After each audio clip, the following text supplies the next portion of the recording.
తాకట్లో ఉన్న మీ బంగారాన్ని విడిపించి ఆ రోజు ఆన్లైన్ రేటుకి కొంటాం. Sharma gold company. నమస్కారం, మీరు చూస్తుంది సుమన్ టీవీ. నేను మీ కీర్తి. నాతో పాటు బ్రహ్మశ్రీ తిరుపతి మూర్తి అవధాని గారు ఉన్నారు. నమస్తే గురుగారు. ఓం శ్రీ మహాగణాధిపతయే నమః. గురుగారు, సరస్వతి పుష్కరాలు ప్రారంభమైపోయాయి కదా. మొన్న వెళ్ళిన కుంభమేళా తర్వాత సరస్వతి పుష్కరాలకు కూడా భలే తాకిడి ఉంటుంది అని అందరం ఎక్స్పెక్ట్ చేశాము. అలాగే వెళ్తున్నారు కూడా ఇప్పుడిప్పుడే, బికాస్ సమ్మర్ హాలిడేస్ ఒకటి వచ్చేసాయి కదా. కాకపోతే కొంచెం ఇప్పుడున్న హై అలర్ట్ వల్ల, ఇండియా పాక్ డిస్టర్బెన్సెస్ వల్ల కొద్దిగా వెళ్ళాలా వెళ్ళకూడదా, ఏమన్నా అవుతుందా అన్న టెన్షన్ కూడా ఉంది.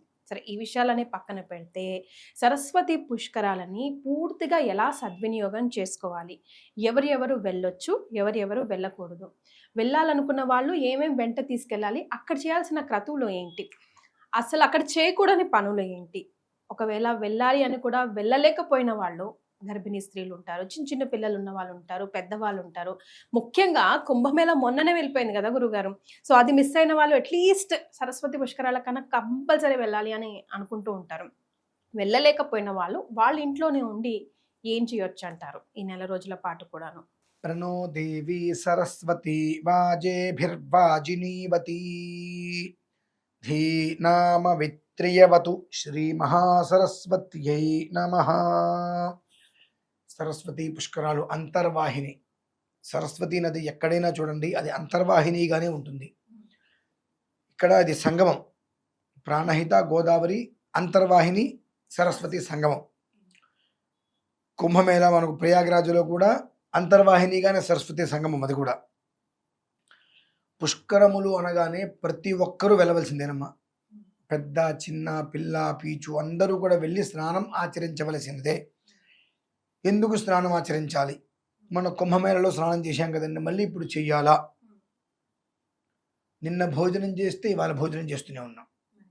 యద్రాత్రయాత్ కృతే పాపం తద్రాత్రయాత్ ప్రతిముచ్యతే, యదన్నాత్ కృతే పాపం తదన్నాత్ ప్రతిముచ్యతే.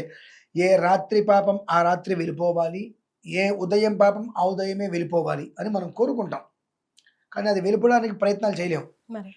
అటువంటప్పుడు ఎట్లా ఏంటి అంటే, మన ఇంట్లో స్నానం చేస్తే మనం సబ్బు రుద్దుకొని షాంపూ రుద్దుకొని చేస్తాం. శరీరం మీద పైన ఉన్నటువంటి మురికి మొత్తం వెళ్ళిపోతుంది. కానీ లోపల ఉన్నటువంటి మాలిన్యం అది వెళ్ళదు కదండి. అందుకని ఆ లోపల ఉన్నటువంటి మాలిన్యం అనేటువంటిది పూర్తిగా బయటికి వెళ్ళిపోవాలి అని అంటే ప్రతిరోజు నది స్నానం చేయాలి. మనం చేయలేం. వారానికి ఒకసారి కుదరదు. పక్షం అంటే 15 రోజులకు ఒకసారి కుదరదు.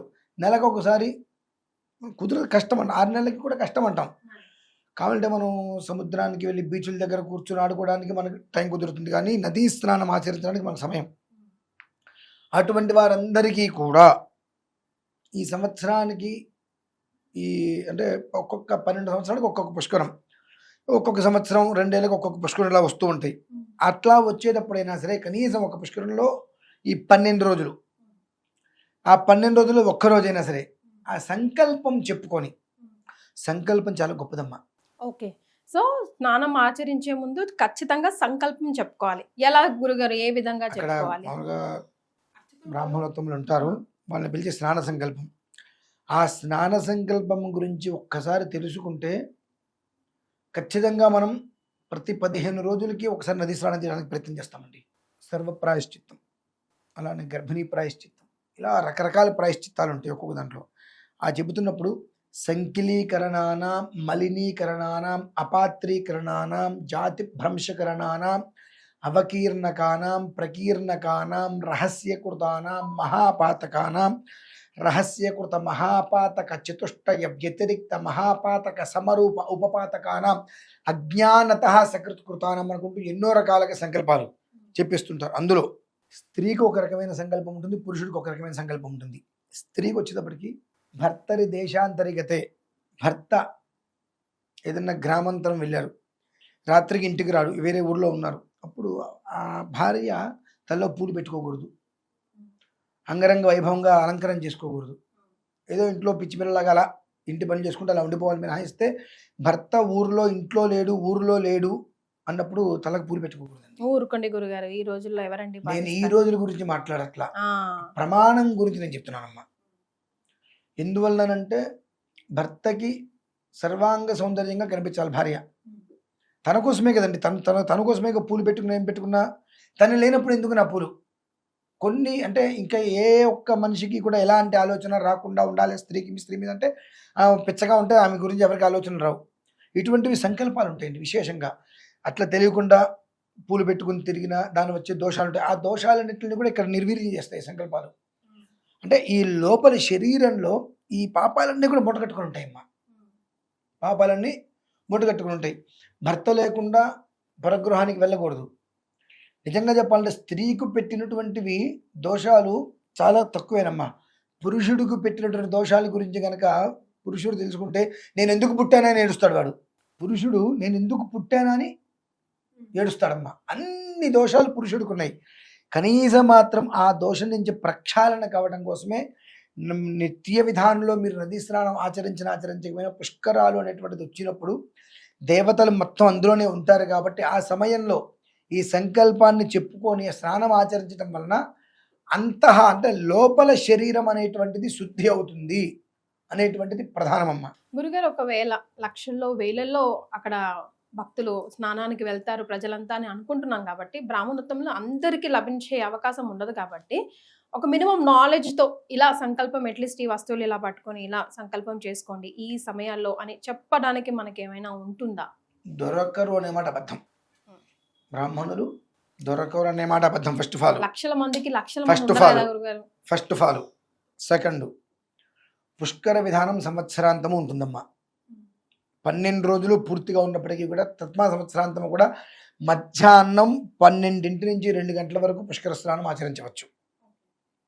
మధ్యాహ్నం 12 నుంచి 2 గంటల వరకు పుష్కర స్నానం ఆచరించవచ్చు ఈ సంవత్సరాంతము. ఆ సమయంలో కూడా మీరు చేసుకోండి.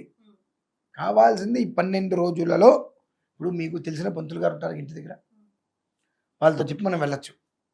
లేదు మీ అందరూ కోరుకుంటే రికార్డు చేసి నేను పంపిస్తా. స్నానం చేసే ముందు అక్కడ నిలబడి అది మొత్తం అంతా విని స్నానం కరిషి అన్నప్పుడు మీరు స్నానం ఆచరించండి. అది కూడా ఒక ఆప్షన్ ఉంటుంది. ఎందుకంటే ఆ సంకల్పం అనేటువంటిది ఇందులో ఇంకొక మాట చెప్తాను. నేను చెప్పింది వినటానికి మీరు అనటానికి తేడా ఉంటుంది. నేను చెప్పింది విని మీరు స్నానం చేయడం ఒక విధానం, నేను చెప్పింది మీరు అని స్నానం చేయడం ఒక విధానం. కాబట్టి రెండో విధానంకి అంటే చెప్పింది మీరు అని స్నానం చేసే విధానాన్ని ఆచరించడం చాలా శ్రేయస్కరం. ఎందువల్లనంటే నెత్తి మీద నీళ్ళు పోసుకుంటాం మనం, శుభ్రం కాదుగా. అలా కొన్ని విధానాలు ఉంటాయి. దాన్ని ఆచరించుకొని ఎన్నో రకాల రుగ్మతలు శరీరంలో పాతుకుపోయి నరాలు జీర్ణించుకుపోయి ఉంటాయి కాబట్టి వాటిలన్నింటినీ కూడా పూర్తిగా నిర్వీర్యం చేసేటువంటిదే నదీ స్నానం. అంటే ఆ నదీ స్నానంలో ఎంత విశేషమైన సంకల్పం ఉంటుందో అది మొత్తాన్ని కూడా చెప్పుకొని స్నానం చేయగలిగితే అక్కడతో ఆ దోషాలన్నీ కూడా అది పిల్ల పెద్ద అందరూ చేయవలసిన విధానం అమ్మా. అది ఓకే. ఏదైనా సమయం ఉందా మునిగేటప్పుడు? అంటే సోపులు అవి తీసుకెళ్ళి అక్కడ మనం వేసుకున్న బట్టలు అక్కడే విడిచేసి ఇలాంటివన్నీ చేస్తూ ఉంటారు కదా గురుగారు. చేయవలసిన అవసరమే లేదు. దీపారాధన కాకపోతే ఏంటంటే సబ్బు వాడవద్దు, షాంపూ వాడవద్దు. ఆ రెండూ లేకుండా మీరు స్నానం చేయగలిగితే 3 మునుగులు మునిగేస్తే సరిపోతుంది. 30 అయినా మునగచ్చు, ఇబ్బంది లేదమ్మా. ఎన్నైనా మునగచ్చు, ఇన్నే మునగాలనేటువంటిది లేదండి. శరీరం శుభ్రంగా అయింది అనుకునేంత వరకు మీరు చక్కగా మునగండి. ఆ బట్టలు అక్కడ విడిచి వేయాలనేటువంటిది ఎక్కడా కూడా లేదు. అటువంటి పనులు చేయవద్దు. స్నానం చేసి ఆ బట్టలు నీళ్ళలో వదిలేయాలని చెప్పి అనుకుంటూ ఉంటారు, అది ఎక్కడా కూడా లేదు, సాంప్రదాయం కాదు, అది వదలవద్దు. అలాగే పసుపు కుంకుమ పుష్పాలు లాంటివి మీరు నీళ్ళలో శుభ్రంగా అమ్మవారికి సమర్పించుకోవచ్చు, అంతే. దీపం అది వదులుతూ ఉంటారు కదా, దీపం నీటి దగ్గర పెట్టండి, నీటిలో వదలకండి. కాదు మేము నీటిలోనే వదులుతామంటే ఎవరి ప్రారంధం వాళ్ళదే. కాబట్టి నీటిలో వదలవద్దు, నీటి ముందు పెట్టండి, నమస్కారం చేసుకోండి. కేవలం స్నానం మాత్రమే ఆచరించాలా గురుగారు? కొంతమంది పిండ ప్రధానాలు అవి చేస్తూ ఉంటారు కదా, ఇప్పుడున్న పుష్కరాల్లో చేయొచ్చా? ఇందులో పాటుగా ఒకవేళ అక్కడ ఎవరు దొరకలేదు అనుకుందాం బ్రాహ్మణుడు, ఓకే, ఇక్కడి నుంచి ఇంట్లోంచి వెళ్ళలేని వారు గర్భవతులు కానీ ఎవరైనా ఉన్నారు, అక్కడి నుంచి నీళ్ళు తెచ్చుకోకర్లేదమ్మా. తెచ్చుకోకూడదా గురుగారు? తెచ్చుకోవచ్చా? అవసరం లేదు, తెచ్చుకోకూడదు. అది ప్రవాహం కదా, ప్రవాహాన్ని స్తంభింపజేసేటువంటి శక్తి మనకు ఉండదు ఎప్పుడు కూడా. కాబట్టి బకెట్ పెట్టుకోండి.